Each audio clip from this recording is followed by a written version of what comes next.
तर लोकशाहीमध्ये सगळे प्रयोग करायला स्वातंत्र्य आहे. त्यामुळे संजय काका भारतीय जनता पार्टीत होते, आता संजय काका स्वतःची एक आघाडी करणार आहेत.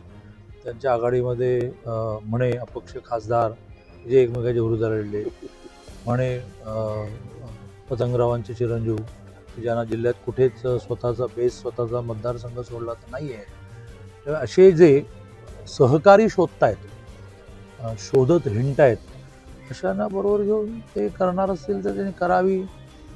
त्यात त्यांना यश मिळालं तर चांगलंच आहे, कारण लोकशाही तेव्हाच टिकते जेव्हा वन वे होत नाही. जिल्हा परिषद असेल, महानगरपालिका असेल, सत्ता आमचीच यायची आहे, विरोधी वाकांवर कोणी माणसं पाहिजेत ना.